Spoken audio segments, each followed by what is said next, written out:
Martes, y ya está con nosotros en el estudio Aldo Suárez, nuestro psiquiatra de cabecera. ¿Cómo estás, Fer? Querido Aldo. ¿Cómo estás, señora? Hola, bienvenido. Bienvenido, doctor, es un gusto. ¿Cómo están ustedes? Muy Felices. Bien, muy Contentos, contento. ¡Hombre! Con una... ¿No, tú no? Pues sí, bastante. Sí. Bastante contento y muy esperanzados para el domingo. Pues esperemos que den sorpresa. Sí.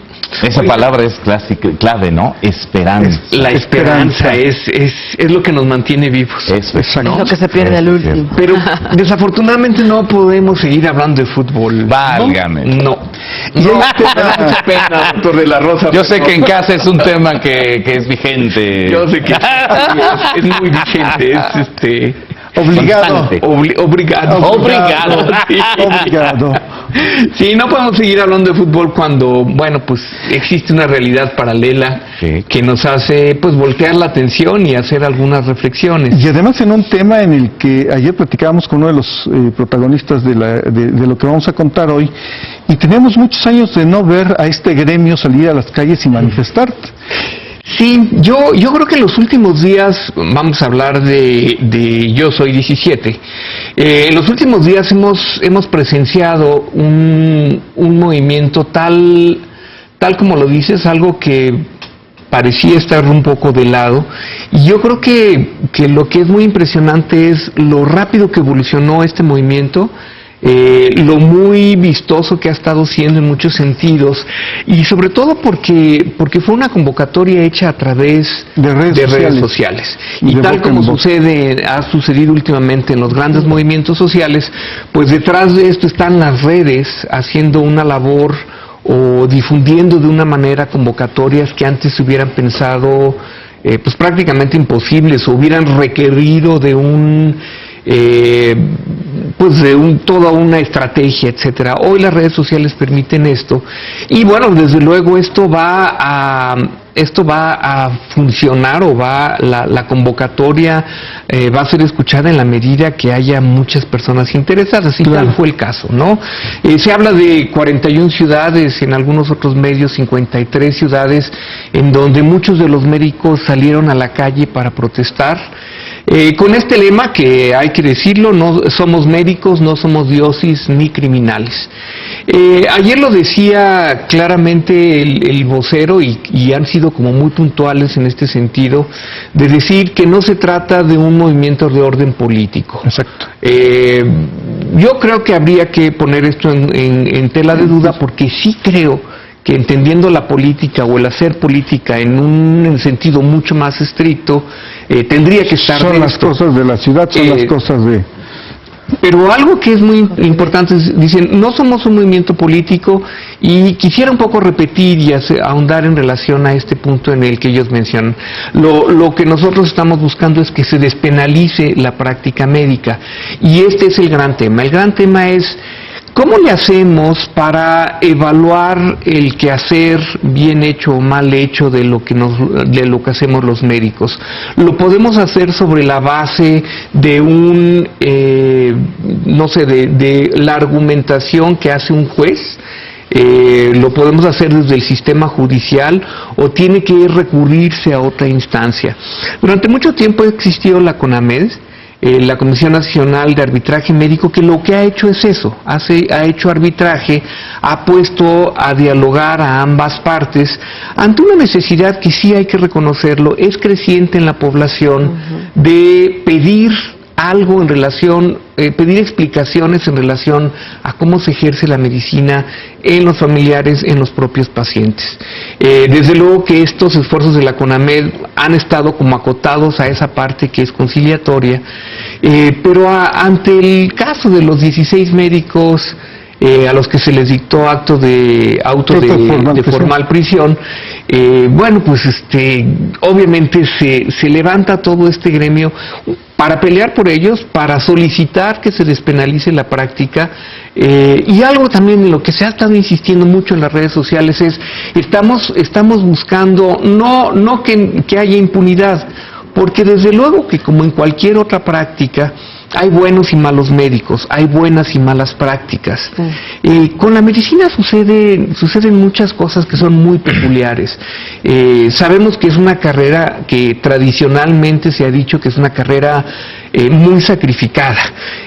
Durante mucho tiempo se ha hablado de la medicina y muy pocas otras carreras se habla de esto como una vocación, al igual que hay muchas vocaciones religiosas, claro, y en las que se entiende que es una vida difícil, no solo como estudiantes, que te exige, sino como profesional, sino ¿no? como profesionales a lo largo de todo el tiempo. También han sido claros en el movimiento de decir, no estamos victimizándonos, no queremos que nos vean como pobres médicos, pero sí, desde luego, creo que hay que tomar en cuenta que estamos en una profesión de alto riesgo en muchos sentidos, en el desgaste emocional, en el desgaste intelectual, y que ha ido cambiando a lo largo del tiempo. Esa es una de las partes importantes. ¿Estamos protegidos jurídicamente los médicos? Muy poco. Mira, creo que esa es una de las grandes de los grandes cambios que van a empezar a suceder. Nosotros, para poder ejercer medicina, puedes hacerlo sin ninguna cobertura desde el punto de vista legal.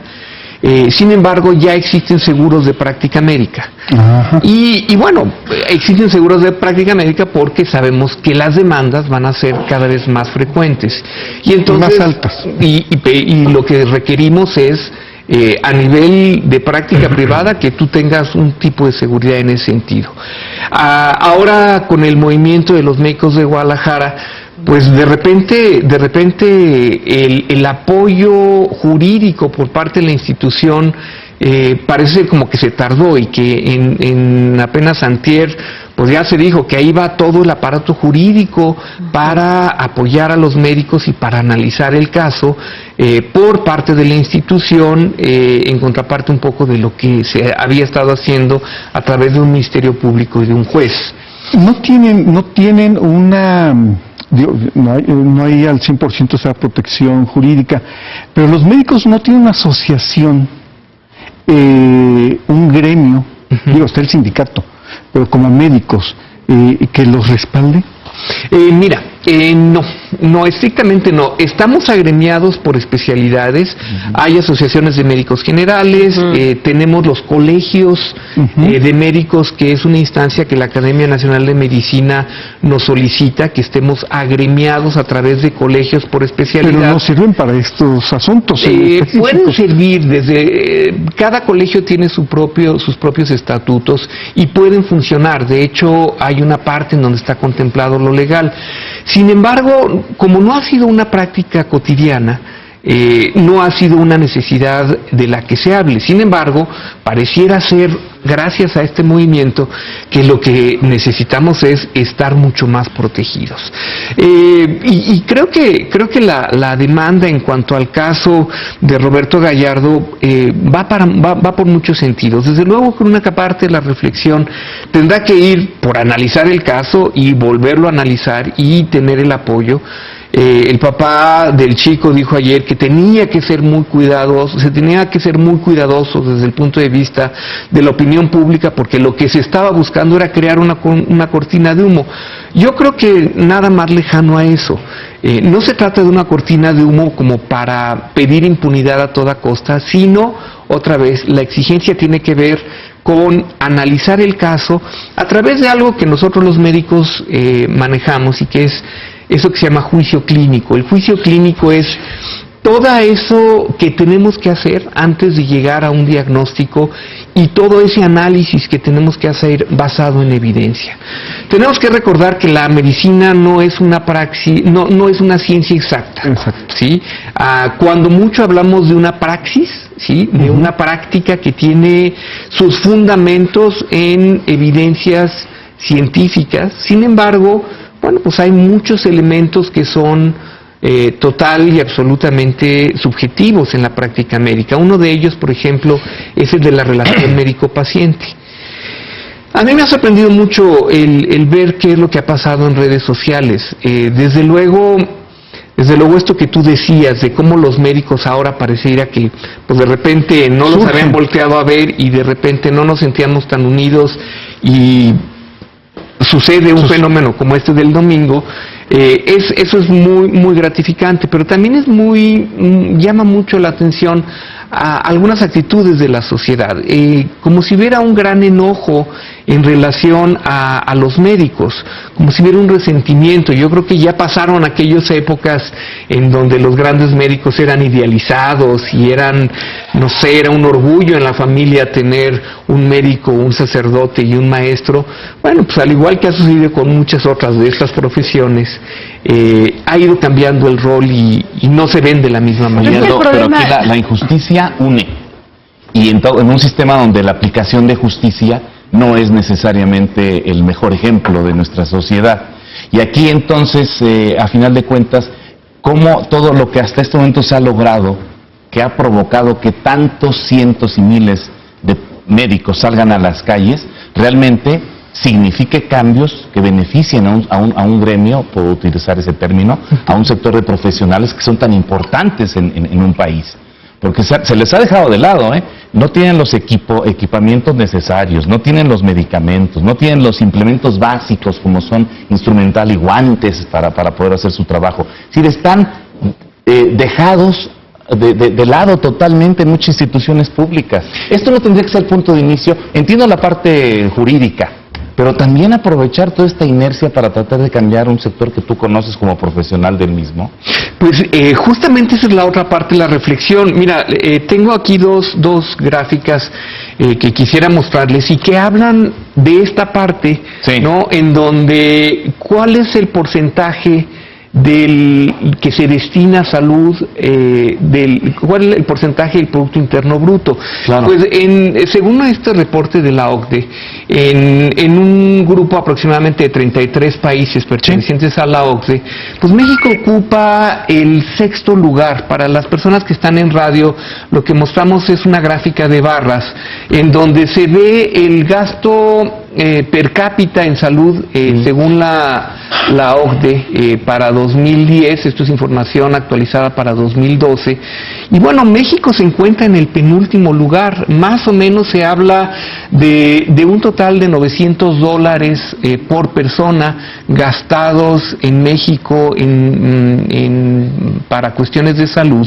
Esto se llama gasto sanitario, mientras que, por ejemplo, por decir Estados Unidos, que también tiene un sistema de salud bastante cuestionable, sí, claro, ellos tienen pues aproximadamente $17,000 per cápita. ¿Sí? ¿Cómo lo administran? Es una problemática. Y claro, Estados Unidos está al otro extremo, pero sí, claro, estamos justamente en un extremo bastante preocupante. ¿Esto qué es lo que hace pensar? Que bueno, esto que tú dices de las instituciones, sí, cómo funcionan, es algo que conocemos todos los días. ¿Qué es lo que sucede? Los médicos trabajan en condiciones muy adversas, condiciones adversas en el sentido de falta de medicamentos, falta de insumos, todas esas carencias, pero además en una sobrecarga, ¿no? Además en sobrecarga, claro. En una sobrecarga. Cuando tú lees los grandes avances de la medicina en los últimos 12 años, pues sí, pues en el gobierno de Felipe Calderón se decreta el Seguro Popular. Y entonces, ¿qué se hace con el Seguro Popular? Pues bueno, que como muchas otras cosas que se hacen por decreto, los médicos por decreto tienen que empezar a ver muchos más pacientes en sus instituciones, de manera tal que todas las instituciones, todas absolutamente públicas, están saturadas. Están saturadas y a veces pues una persona requiere una operación urgente y la programan 3 meses después, no hay camas, están varios días en una camilla, en sala de urgencias. Humanamente el problema es imposible. Es deshumanizado el asunto. Es deshumanizado. De verdad. O sea, tú cuando tienes una fractura y recurres a una de estas instituciones, con la fractura tal cual puedes esperar 2-3 semanas para que te reduzcan, ¿no? O para que te metan al quirófano. Y entonces, bueno, se abre este gran capítulo. O sea, creo que por un lado sí hay que revisar el asunto de los 16 médicos que están en problemas ahorita en Guadalajara, pero mucho de lo que sucede también es decir, queremos que nos oigan, queremos que vean cómo trabajamos y de ahí explicar, no justificar, que esa sería la gran diferencia, el explicar por qué funcionamos como funcionamos, ¿no? Sí. Bueno, tenemos casos en donde se inauguran los hospitales y todo lo que vemos en las fotos es material prestado. Claro, están maquilladitos. El tomógrafo lo trajeron de otro hospital para que se pudiera cortar el listón.